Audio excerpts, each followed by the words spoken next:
이 찬송의 고백처럼 구주 예수님을 기다리는 우리 성강의 모든 영적 권속들 다 되실 줄로 믿습니다. 우리 가슴에 손을 얹고 또 고백하겠습니다. 저는 예수님 안에서 행복합니다.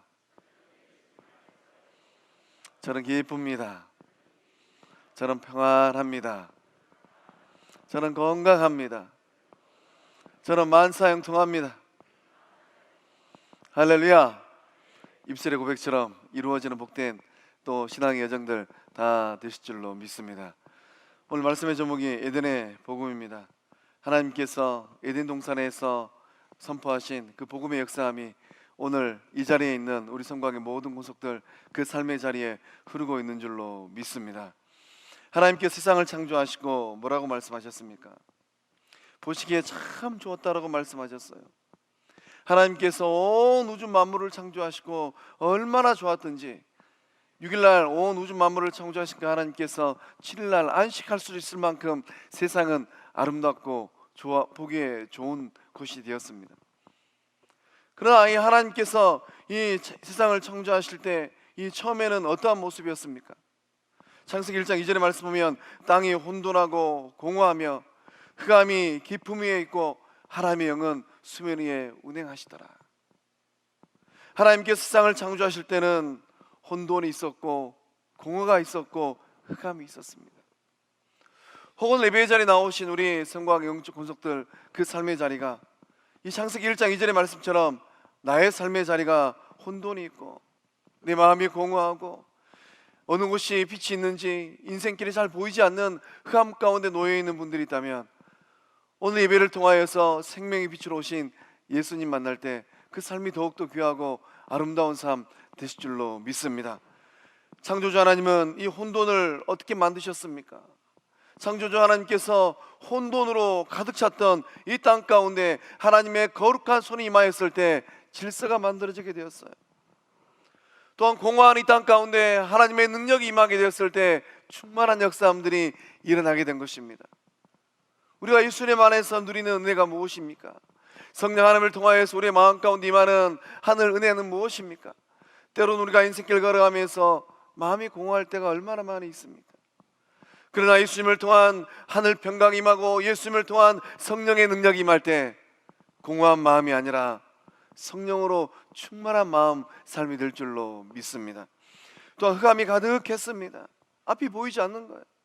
창조주 하나님께서 흑암의 권세를 물리치시고 생명의 빛을 비추어 주신 줄로 믿습니다. 그래서 이 흑암의 권세가 사라지고 나서 이 땅 가운데 빛이 비춰짐으로 말미암아 우리는 오늘도 인생길을 걸어가면서 저마다 인생길을 잘 걸어가고 있는 줄로 믿습니다.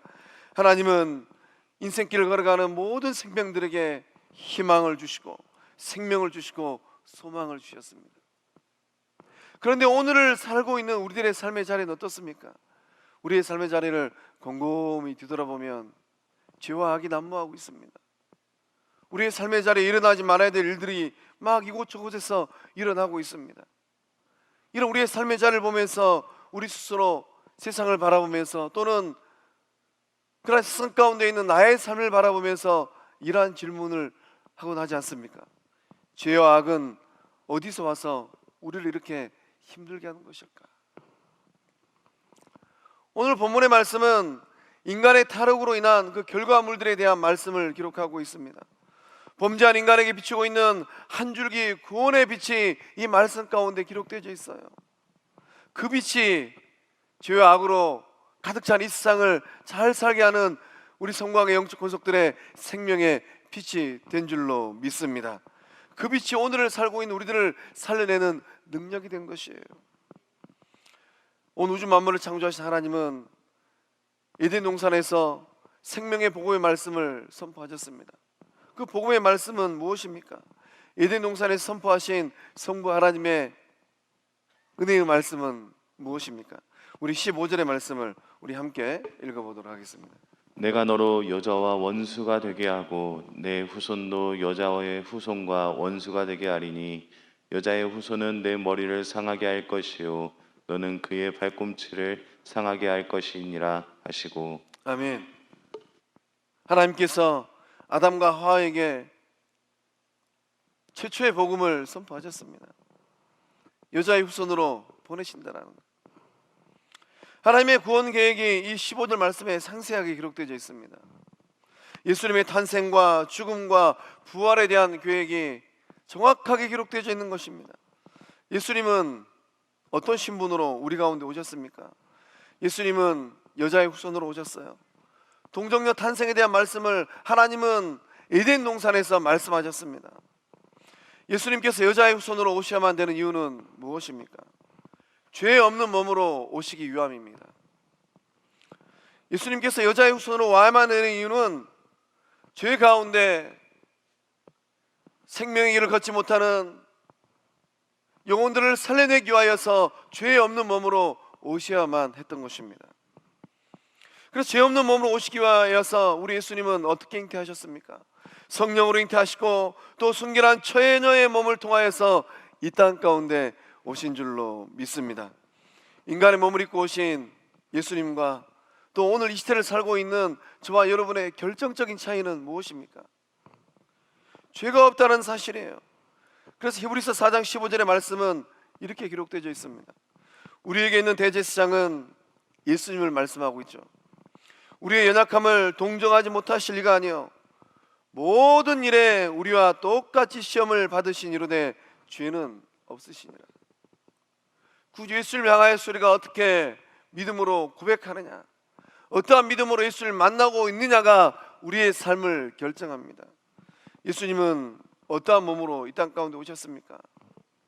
연약함을 동정하시는 분으로 오셨어요. 그래서 호흡하는 모든 인생들이 무엇 때문에 아파하고 괴로워하고 슬퍼하는지 우리 주님은 훤히 알고 계십니다. 33년의 길지 않은 인생을 사셨어요. 인간의 몸을 입고 갈릴리 골목골목을 다니면서 흙먼지를 날리면서 또 갈릴리 바다를 다니시면서 쉽지 않은 인생길을 사셨습니다. 또 우리 예수님은 우리와 똑같이 시험을 받으셨습니다. 우리 예수님께서 이 죄의 유혹 앞에, 시험 앞에 놓여있는 영혼들의 그 마음을 잘 알고 계십니다. 예수님께서 이 땅에 오셔서 받으신 시험이 무엇입니까? 광야에서 40일 금식하셨을 때 사단의 권세는 어떻게 시험하였습니까? 배고프냐?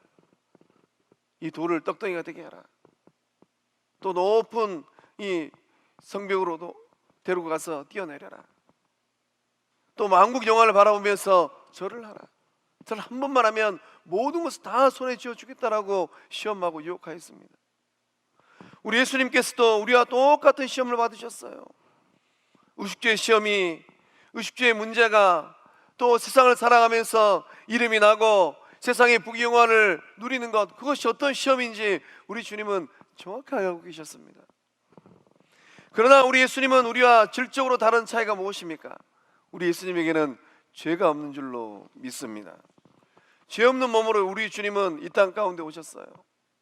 죄 없는 몸으로 오셔서 죄 가운데 허덕이고 있는, 죄로 말미암아 고통당하고 있는 주의 백성들을 구원하신 줄로 믿습니다.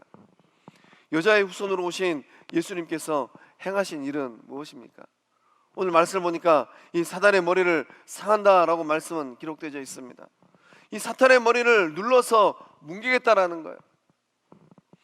이 말씀의 의미는 무엇입니까? 머리를 뭉갠다라는 말씀의 의미는 무엇입니까? 이 치명적인 공격을 가하겠다라는 거예요. 또 회상 불가능하게 만들겠다라는 겁니다. 종국에는 우리 주님께서 승리하시겠다라는 거예요. 예수님께서 이 땅에 오신 이유가 어디 있습니까? 예수님은 사탄의 권세를 멸하기 위하여서 오신 줄로 믿습니다.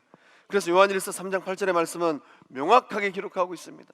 우리 함께 읽어보도록 하겠습니다. 죄를 짓는 자는 마귀에게 속하나니 마귀는 처음부터 범죄함이라. 하나님의 아들이 나타나신 것은 마귀의 일을 멸하려 하심이라. 아멘. 세상에 있는 많은 사람들을 영의 눈으로 한번 봐보시기 바랍니다. 어떤 사람들이 있습니까? 마귀에게 속한 자가 있고 하나님에게 속한 자가 있습니다. 오늘 이 자리에 나오신 성광의 모든 권속들은 하나님에게 속한 하나님의 자녀들인 줄로 믿습니다. 마귀에게 속한 자는 어떤 사람들입니까? 죄 짓는 사람들이에요. 어둠의 자식들입니다. 그 삶의 모습을 가만히 보면 악함이 있고 불의가 있고 거짓이 있어요. 그래서 이 마귀에 속한 자들, 마귀의 소속이라는 거예요. 여전히 자신이 누구의 소속인 줄도 모르고 인생길을 걸어가면서 죄를 짓고 어둠의 일을 행합니다. 그러다가 인생길을 끝낸 사람들이 얼마나 많이 있습니까? 그러면 하나님께 속한 자들은 누구입니까? 하나님의 자녀라는 거예요. 빛의 자녀입니다. 그 삶의 모습에는 착함이 있고 의로움이 있고 진실함이 있는 줄로 믿습니다. 오늘 인생길을 걸어가고 믿음의 길을 걷고 있는 우리 성곽의 영적 권속들은 지금 어디 소속입니까? 예수님께서 이 땅에 오셔서 그 몸을 십자가에 내어주신 것은 마귀에게 속한 그 인생을 건져내서 하나님에 속한 하나님의 소속으로 만들기 위함인 줄로 믿습니다. 그래서 우리 주님께서 이 마귀의 일을 멸하기 위하여 이 땅에 오셨어요. 그러니까 우리가 영안의 영적인 눈을 활짝 열고 우리의 인생과 우리의 삶을 잘 봐야 됩니다. 우리가 얼마나 연약합니까? 정신을 바짝 차리지 않으면 나도 모르는 사이에 하나님의 소속에서 마귀의 소속으로 넘어갈 때가 있었어요. 예수님의 수지자 베드로를 보십시오. 예수님 3년 동안 따라다녔습니다. 그러나 예수님께 십자가를 지려고 하는 그 결정적인 순간에 예수님을 딱 맞고 섰습니다. 우리 주님 뭐라고 했습니까? 사탄아 물러가라, 너는 나를 넘어지게 하는 자로다. 예수님의 뒤를 따라가는 우리들의 삶의 자리는 어떤 삶의 자리입니까?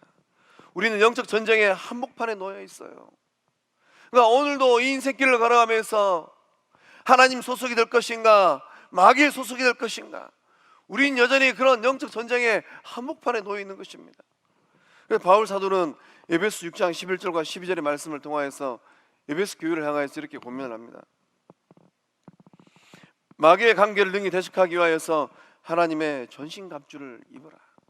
마귀의 관계가 있다라는 거예요.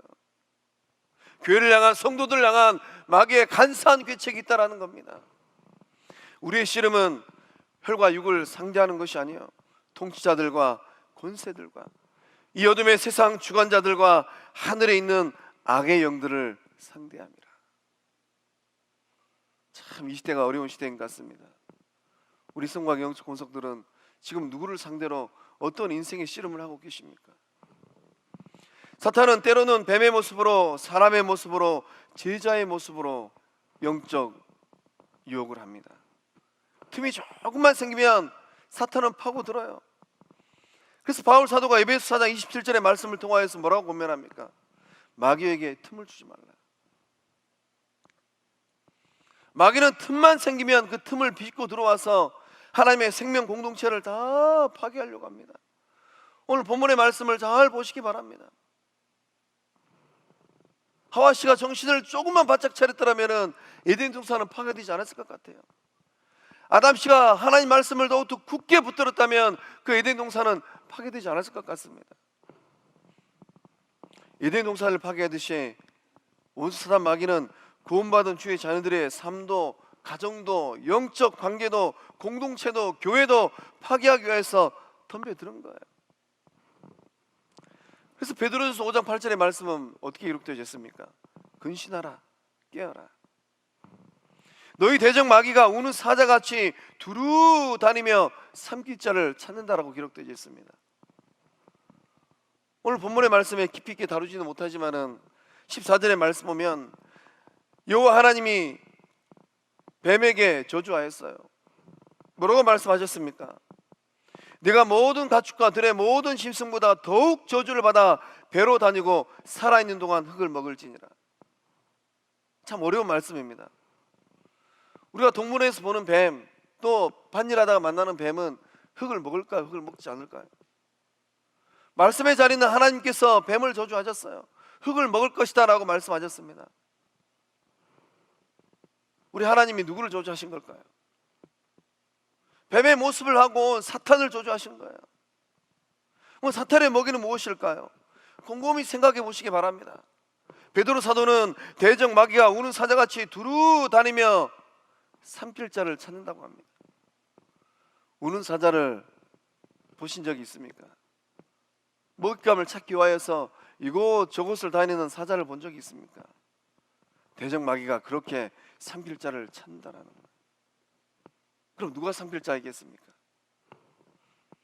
오늘 이것도 말씀은 흙에 대한 이야기가 계속 기록되어 있습니다.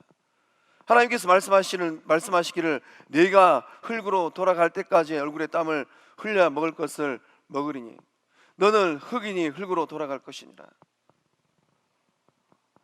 우리의 존재는 어떤 존재입니까? 흙으로 돌아갈 존재라는 거예요.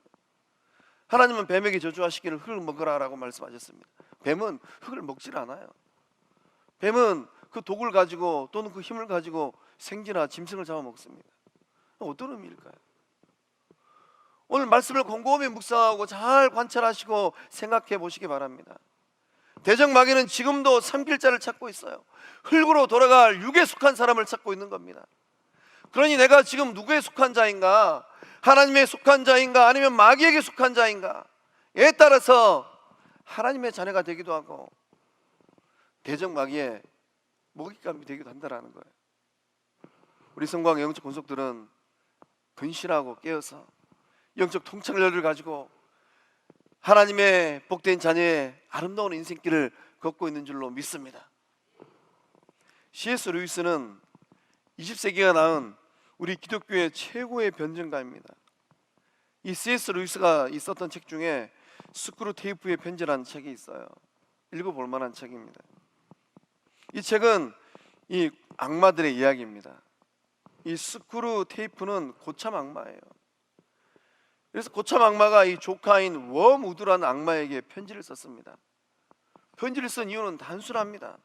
어떻게 하면 인간의 영혼을 사로잡아서 지옥으로 데리고 올 수 있을까? 인간의 영혼을 사로잡아서 지옥으로 데려가기 위하여서 조카 악마인 웜우드에게 31가지 방법을 훈수하는 내용이 바로 스크루 테이프의 편지라는 책의 내용입니다. 그 책을 보면 우리가 좀 몇 가지 생각해 볼 만한 사탄의 방법이 있습니다. 사탄은 어떠한 방법으로 인간의 영혼들을 사로잡아서 지옥으로 데려가려고 할까요? 먼저는 논증과 이성으로 사람들을 유혹하지 말라라는 거예요. 사람들은 합리성을 가지고 있습니다. 그래서 이제 이 논증과 이성으로 이 사람들의 영혼을 유혹하다 보면은 하나님이 주시는 합리적인 이성이 있기 때문에 합리적인 이성을 가지고 계속 파고들다 보면은 결국은 하나님께 귀결된다라는 거예요.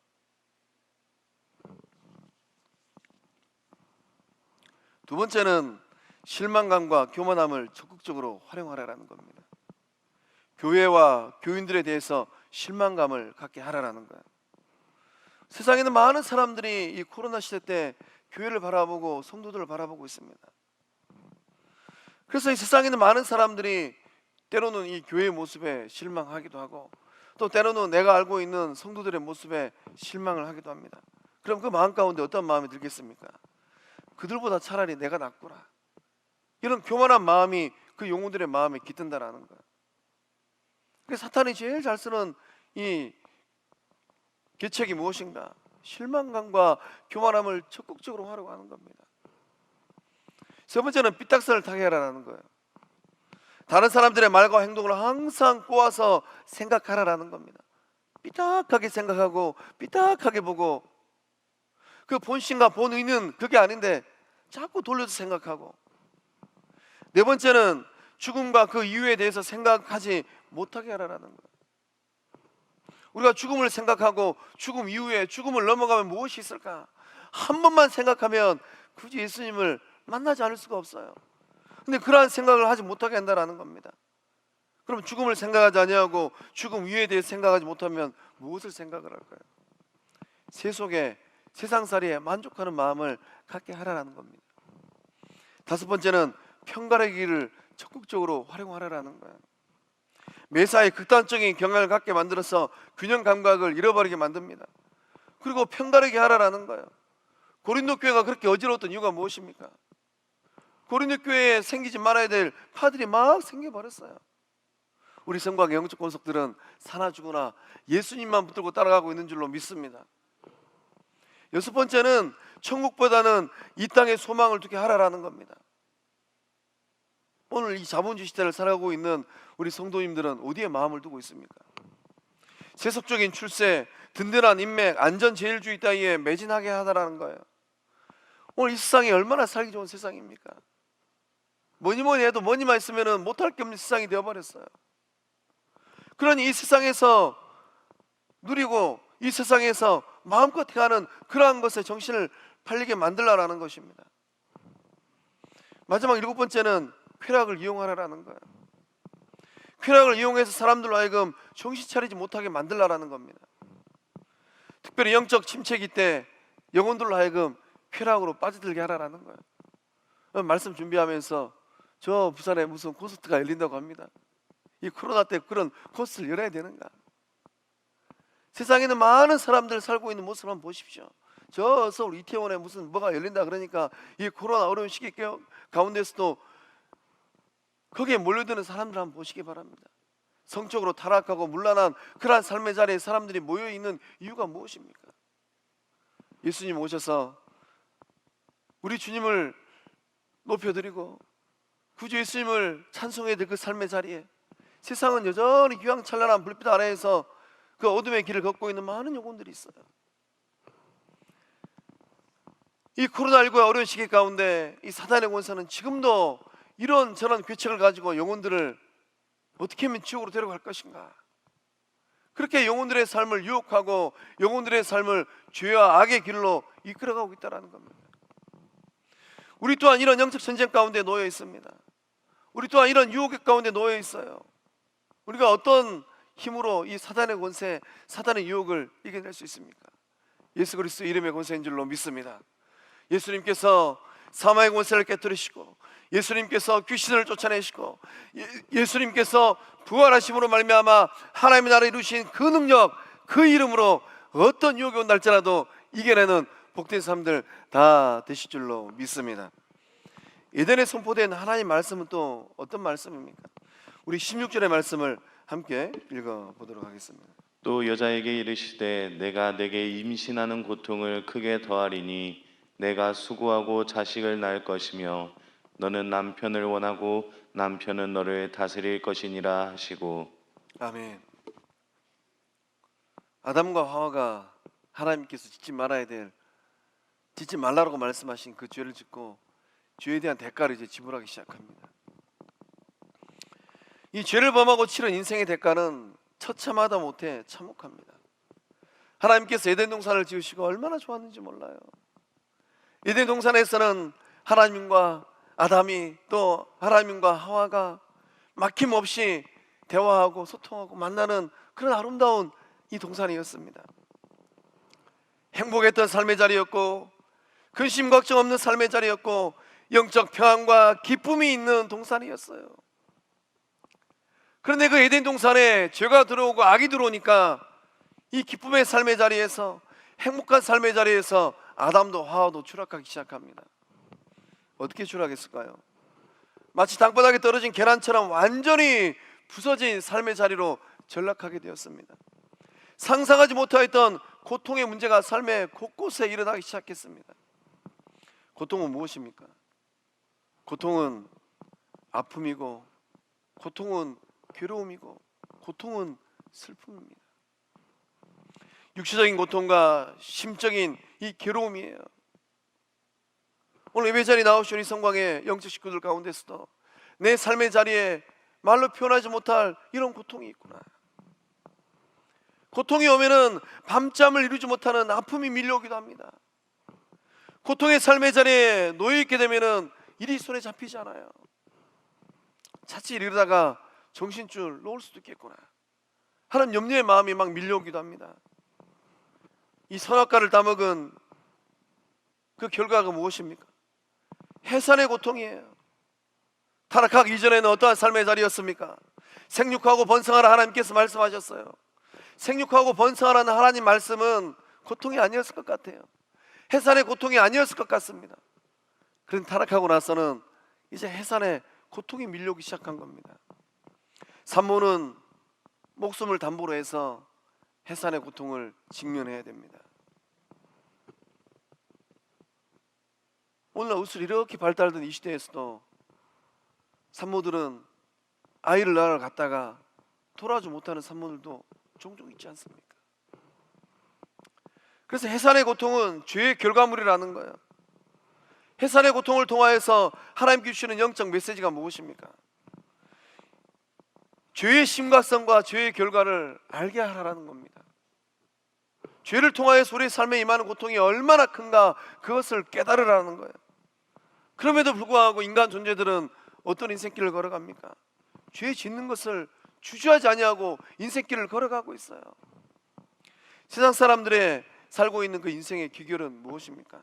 죄 가운데 나서 죄 짓다가 인생을 끝내버립니다. 그러한 영혼이 한둘이 아니에요. 이번 한 주간도 9시 메인 뉴스 가운데 기사거리는 무엇이었습니까? 저 성남에 그 땅 문제로 들썩들썩하게 만들었던 그 영혼, 그 영혼의 삶이 그 끝자락이 얼마나 처참하고 불쌍합니까? 고통의 문제는 우리들 삶에 가까이 있어요. 행복한 에덴이 되라고 하나님께서 만들어 주셨습니다. 행복한 에덴과 같은 삶이 되라고 가정을 꾸려 주셨어요. 근데 이 가정 안에 죄가 들어오고 악이 들어오니까 그 가정의 삶이 어떻게 변합니까? 폭력이 있고 외도가 있고 거짓이 있어요. 부부 관계가 깨지고 금이 가기 시작합니다. 자녀들의 마음이 병들기 시작해요. 오늘 이 자리에 예배의 자리에 나오신 우리 성광의 영적 권속들, 그 가정살이는 어떠합니까? 또 일터의 삶은 어떠합니까? 일터의 삶도 처참합니다. 땅이 저주를 받기 시작했습니다. 죄는 인간이 지었어요. 그런데 저주는 땅이 받았습니다. 가시덤불을 내고 엉겅퀴를 내기 시작합니다. 창조의 날에 가시덤불과 엉겅퀴가 하나님 눈에 어떻게 보였을까요? 창조의 날에 하나님의 눈에 가시덤불도 엉겅퀴도 보시기에 좋게 보였습니다. 그러나 죄를 짓고 나서 돌연변이가 생기기 시작한 거예요. 인간을 괴롭히는 잡초가 된 것입니다. 수고로운 노동자의 삶의 자리로 아담의 삶은 전락하게 되었어요. 땀을 일하지 아니하면 소출이 생기지 않는 겁니다. 아무리 일을 해도 손에 쥐는 게 별로 없어요. 고통의 문제는 출산의 순간에도, 가정생활에도, 양육하는 과정에서도, 일하는 일터에서도 발생하게 되었습니다. 우리가 인생길을 걸어가면서 직면하는 이 고통의 무게는 다 저마다 다른 것 같습니다. 어떤 사람들은 감당하지 못할 이 고통의 문제를 직면하고 있어요. 저 문제를 어떻게 이겨내실까? 그 어려운 문제 앞에서도 담담하게 그 문제를 직면하면서 이겨내고 있는 분들도 계십니다. 또 어떤 분들은 대수롭지 않는 삶의 문제, 고통의 문제를 직면하고 주저앉아 있는 분도 계시더라고요. 고통의 세월을 보내고 있는 우리들에게 구주 예수님은 뭐라고 말씀하셨습니까? 마태복음 11장 28절의 말씀을 우리 함께 읽어보도록 하겠습니다. 수고하고 무거운 짐진 자들아 다 내게로 오라 내가 너희를 쉬게 하리라. 아멘. 구주 예수님께서 수고하고 무거운 짐진 인생들에게 안식과 쉼을 주기 위하여서 이 땅에 오신 줄로 믿습니다. 수고하고 무거운 짐진 자들아, 우리 가운데 남에게 말 못할 수고로운 삶을 살고 있는 분이 계실까요? 내 안에서 전전긍긍하는 무거운 인생의 짐을 지고 계신 분이 계십니까? 세상 그 어떤 누구를 만난다 할지라도 마음의 안식과 평안을 찾을 수가 없어요. 인간의 몸을 입고 오신 예수님 만날 때 세상에서 얻지 못할 안식과 평강을 누리게 될 줄로 믿습니다. 우리는 고통의 자리에서 우리가 던져야 될 질문이 있습니다. 고통이 우리에게 밀려오면 우리는 해결하려고 해요. 전능하신 하나님의 능력을 덧입어서 쉽사리 이 문제를 해결해 버리려고 합니다. 그러나 우리가 고통의 자리에서 하나님 앞에 던져야 할 질문이 하나 있습니다. 어떤 질문일까요? 왜라는 질문입니다. why라는 질문이에요. 하나님 왜 저에게 이런 고통을 허락하셨습니까? 하나님은 욥에게 왜 그런 고통을 허락하셨을까요? 하나님께서 저에게 이런 고통을 주신 목적은 어디에 있습니까? 감당하지 못할 고통의 자리에서 우리는 누구를 만나야 될까요? 감당하지 못할 고통의 자리에서 우리는 어떤 소리를 들어야 되겠습니까? 필립 안시는 그의 책 하나님 제게 왜 이러세요? 라는 책에서 이런 고백을 합니다. 고통이 닥치면 우리는 보청기의 볼륨을 올리게 될 것이고 평소에 들을 수 없었던 중요한 메시지를 들을 수 있게 될 것이다. 고통의 삶의 자리에 있을 때 우리 영혼의 보청기의 볼륨을 올리라는 거예요. 영혼의 보청기에 이 볼륨을 올리게 되면 평소에 듣지 못하는 중요한 메시지를 듣는다라는 거예요. 말씀을 준비하면서 이 16년 동안 이 3명의 자녀를 키우고 계시는 목사님의 이야기를 읽게 되었습니다. 이 다드림 교회에서 목회하시는 김병준 목사님의 이야기입니다. 2005년 4월에 교회를 개척하셨다고 해요. 그해 8월 8일 날 이 셋째가 태어났다고 합니다. 그러니까 이 셋째가 태어나서 얼마나 기쁘고 좋았겠어요. 출산 후 약 이틀 지난 그 수요일 날 목사님이 예배 드리러 가셨습니다. 그 사이 어떤 일이 일어났을까요? 셋째를 출산한 이 사모님께서 뇌경색으로 쓰러지셨습니다. 뇌경색이면 빨리 데리고 병원 데려가서 골든타임을 놓치지 말아야 되는데 사모님 뇌경색으로 쓰러지고 나서 전신마비가 와버렸습니다. 눈도 못 뜨고 말도 못하고 사지가 굳어버렸습니다. 그대로 목사님은 16년째 이 사모님을 간병하고 계신답니다. 쓰러진 아내가 일어나기를 소망하면서 금식기도도 얼마나 많이 했는지 몰라요. 하나님, 아내를 일으켜주세요. 전능하신 하나님이시잖아요. 다급하고 절박한 마음으로 기도를 해도 하나님은 내 기도를 들으시는지, 성경에 기록된 전능하신 하나님, 홍해를 가르신 하나님, 죽은 자를 살리신 하나님은 어디 계시는지 사모님에게 아무런 변화도 없는 겁니다. 오늘 하나님께서 찬송으로 목사님에게 말씀하시더랍니다. 거친 파도 날 향해 와도 주와 함께 날아오르리. 폭풍 가운데 나의 영혼 잠잠하게 주를 보리라. 인생의 파도, 나를 삼켜버릴 것 같은 파도를 만나도 하나님을 보라라고 찬송 중에 말씀하시더랍니다. 세월은 그렇게 흘러갔다고 합니다. 사모님 몸이 조금씩 회복되더라고요. 사모님과 함께 이 40일 작전 기도를 하게 되었답니다. 어느 추운 날 사모님과 이 40일 작전 기도를 하는 어느 날 날이 너무 추워서 사모님 무릎에 전기 찜질기를 딱 올려 놓으셨다고 해요. 근데 목사님이 너무 피곤하고 지쳐가지고 그만 휠체어 옆에 쓰러져갖고 잠이 들어버렸습니다. 자고 일어나 보니까 또 어떤 일이 벌어졌을까요? 자고 일어나 보니까 전기 찜질기가 가열돼가지고 사모님 다리가 홀라당 타버렸답니다. 사모님이 심한 화상을 입게 되었다고 해요. 결국 사모님의 다리를 절단하는 수술까지 하게 되었습니다. 이 수술을 마치고 자기 인생을 가만히 뒤돌아보니까 성경에 나오는 나오미하고 자기 인생이 비슷하더라는 거예요. 살아보기 위해서 이민 갔는데 이민 가가지고 남편도 잃어버리고 두 아들도 잃어버린 나오미처럼 자신의 인생이 그렇게 처량하더랍니다. 이 목사님께서 룻기를 설교하시면서 화가 나서 하나님 앞에 이렇게 토로했답니다. 하나님, 저 좀 그만 때리세요. 왜 나만 그렇게 때리십니까? 제가 뭘 잘못했다라고. 하나님, 저에게 꿈이 있습니까? 내 인생의 꿈이 아픈 아내를 돌보는 것입니까? 이렇게 따져 물었을 때 하나님께서 김변정 목사님에게 이렇게 말씀하셨답니다. 병년아, 나를 사랑하는 것만큼 더 큰 꿈이 있느냐?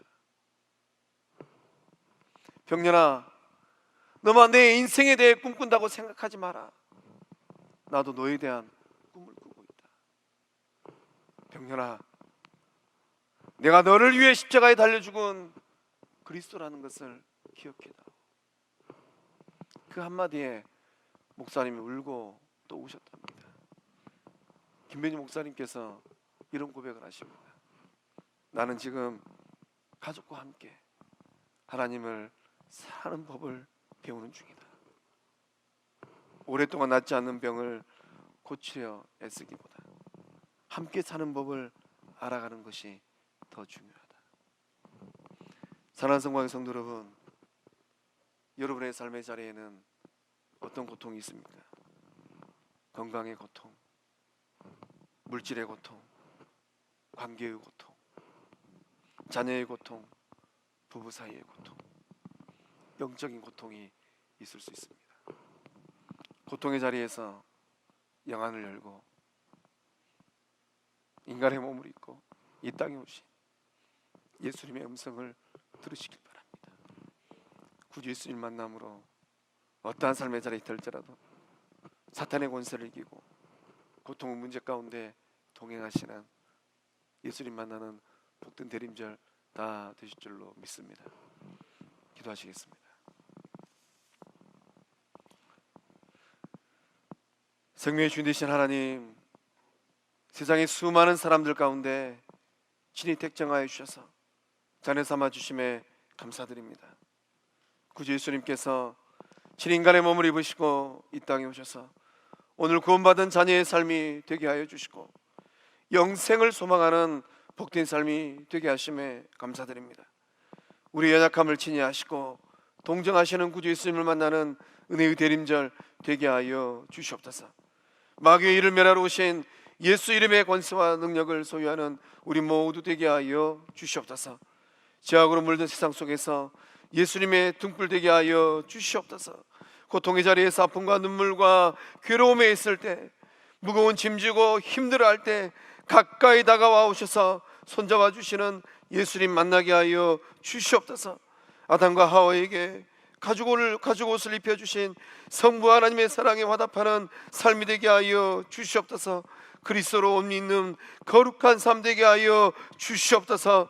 역사하심을 믿사옵고 인간의 몸을 입고 낮고 낮이 이 땅에 오신 예수님의 이름으로 기도하옵나이다. 아멘.